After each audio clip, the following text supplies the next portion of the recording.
Like they're everywhere. Yeah. Right? Even if you don't understand the language. Absolutely. And today we are diving deep into that whole thing with some wisdom from Stonebwoy himself. Cool. The Ghanaian dancehall reggae superstar. Right. We're going to be dissecting a recent piece from Showbiz News. Okay. It's titled, "It Takes More Than Language to Blow Stonebwoy." I love that.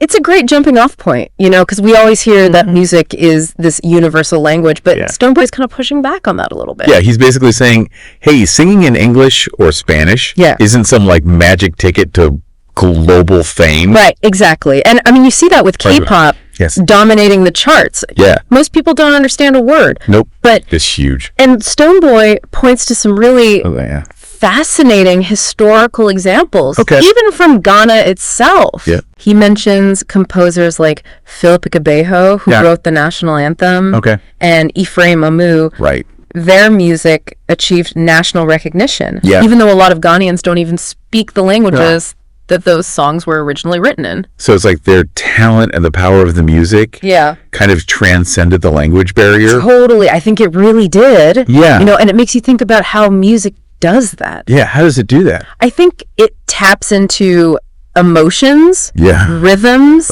stories that connect with people on a much deeper level. Yeah. Those things can be universally understood, even if the words themselves aren't. Makes sense. Yeah. But then Stonebwoy also talks about how he tailors his set list when he's performing in different regions of Ghana, like the Volta region. Okay. Isn't that kind of contradicting this idea that music is universal? That's a great question. Yeah. I think that's a really important point. Okay. While I think certain core elements of music can connect with anyone, I think there's also an element of cultural context that you just can't ignore. Right. It's kind of like telling a joke.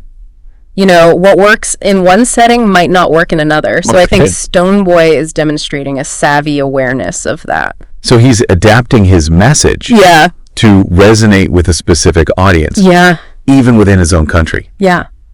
That's smart. It is.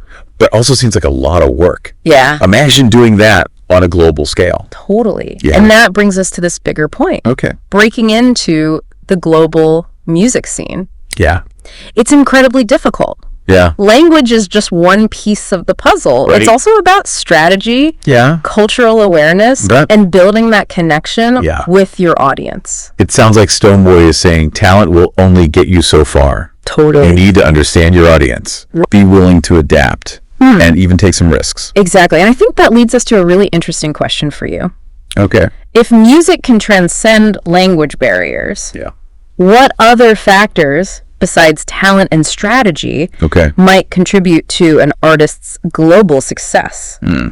What makes a song really connect on a worldwide scale? That's a great question to think about. Yeah. It seems like there's a secret sauce. Right. Some combination of elements that help a song or an artist really break through. Totally. Language might be a part of it. Yeah. But it's clearly not the whole story. Not at all.